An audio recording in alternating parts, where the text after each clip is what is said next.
Hey there, it's been a long time. I had to take a break because of this COVID situation. I'm back here. I usually get questions around how to contribute to open source. It's a very important topic to discuss.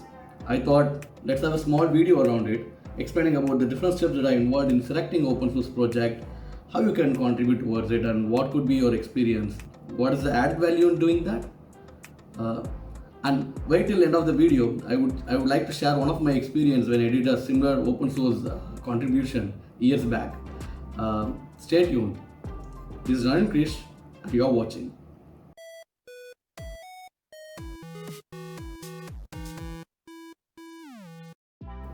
Like I said before, today's topic is going to be how to contribute to open source.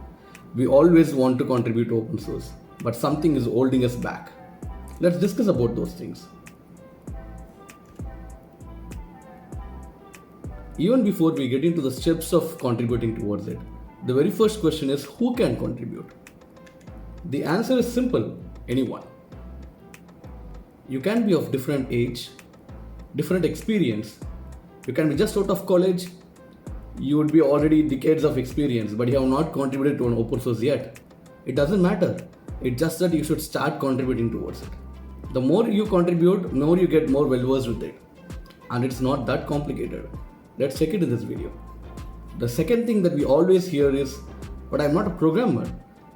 Actually, it doesn't matter. I think it's a common myth that people feel people who code is the one who should be contributing towards open source projects. But it's not the right thing. Open source project is like any other project or product that you're working in your organization or any other organization executing a project. They have every parts of a project. For example, you can help in documentation, you can help in organizing the project. For example, you are a manager in your project team and you want to extend that knowledge and you want to contribute towards community with that. You can help in managing that project. You can also help in helping them with meeting coordinations. You can also just create newsletters, mailing groups. For this, you don't need any programming knowledge, but you have a specific skill with which you are good at interacting with the crowd. You can also help in promoting the product as such. Most of the open source project lacks lots of sponsorship to promote the product. So if you're good at promoting, if you're good at marketing, why not use your skill to help the open source project? So it's very important to understand it's not about just coding. It's about any skill that you have that you can use and contribute towards the community for open source can be used. Okay, let's come to the very first step of how you can contribute towards an open source project. The very first step involves identifying the project that interests you. Now, this is the most challenging one. When I say challenging, it's not the difficult one. It's just that there are a huge number of projects available. How you can locate the one that you are interested in, right? So I will just put three criteria. One is the one that you currently love. So it could be the programming language that you are currently in love or your current role that you are doing, which you already love in your organization. Something you want to learn, that could be the second criteria. It could be anything that you want to learn as a new, things that you have not used before, but you always wanted to learn and you're not getting an opportunity in your current project, but there are open source projects in those particular technologies or those particular areas and you will be able to pick them up. And the last criteria, it's not so, you need not be very strict about this criteria, but it's about picking something that's actively maintained.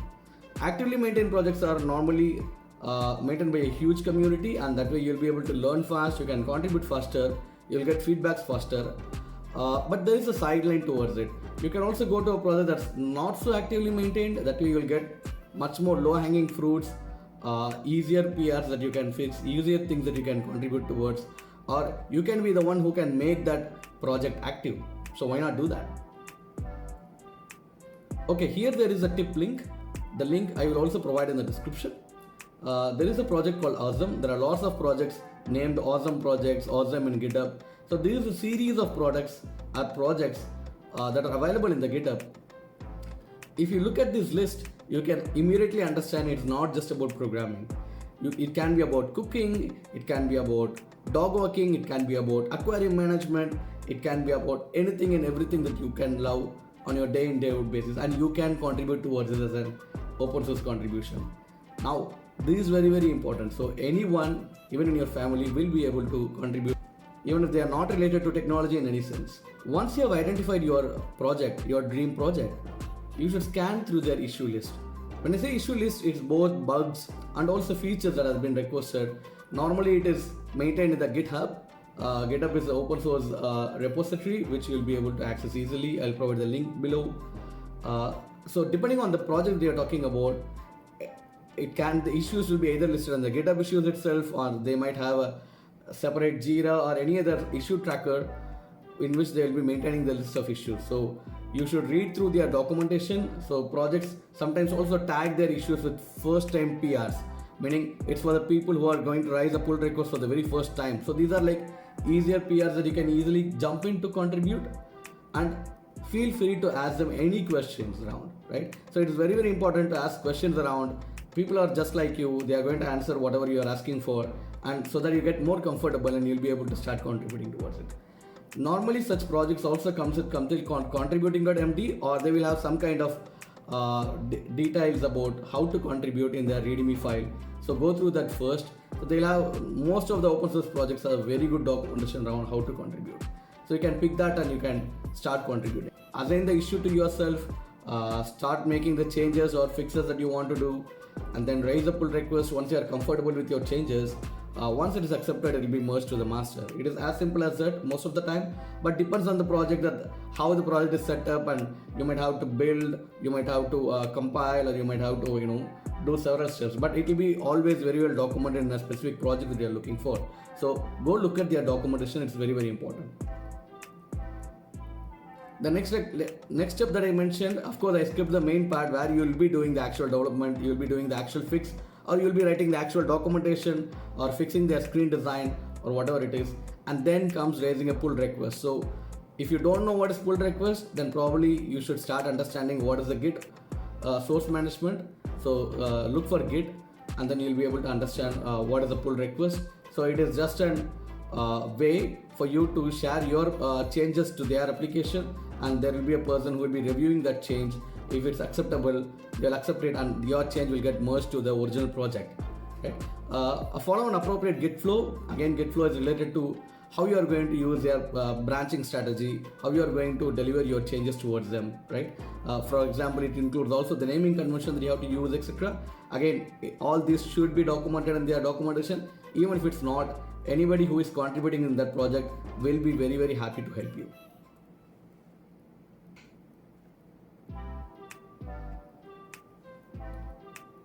The next step, it's actually not a step, but it's a very important point that we have to remember when we are contributing towards the open source projects.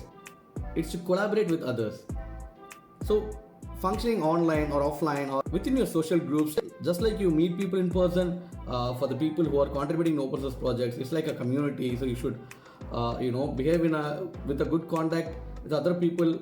Try to avoid miscommunication, misunderstanding. So have open-mindedness to contribute towards the projects. And the most important thing, once you have contributed towards an open source project, it's not just normal, right? It just means you're awesome. So don't forget to brag about it. Share it in your social network, update it in your resume, so that everybody around you is aware of it. They are also getting encouraged to contribute towards open source. And open source is all about crowd contribution, people coming together and contributing, and nothing like having your friends and colleagues also contributing to a same project. Just imagine, it will be much more fun to do such kind of contributions. One important point about open source contribution or in about anybody who is working in technology is about the imposter syndrome.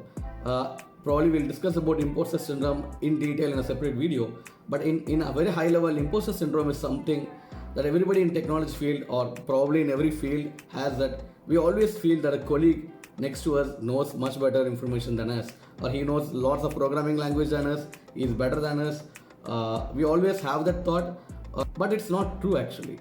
It's mainly because of the breadth of technologies, programming language, frameworks, methodologies that are available. It makes us feel that way, but actually you might be knowing things that are that the other person is not knowing, and it's okay. So that's the imposter syndrome. It leads to a negative thought of I will not be able to contribute because I don't know anything. Probably everybody in open source project knows everything and they are contributing a lot, and I won't be able to contribute. Is the main thing that stops us from contributing. So take that away. Everybody is new, everybody is learning.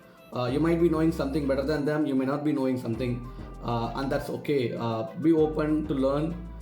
You might be taking more time than others. That's still okay. People are okay with that. So start contributing, and then I think you will be already good. But the other extreme is ego. I've seen people who think that they are better, and they'll get into arguments and unnecessary discussions in open forums, which is of no use actually. Everybody is there to learn, so there is no point in discussing about which is right and what is wrong. Rather, be open about what is there. Try to get alignment, get into a discussion with them, try to understand what is their point of view, and then try to fix it. So it's always the center point between these two. Try to balance. Have open mind. For open source, it's a must.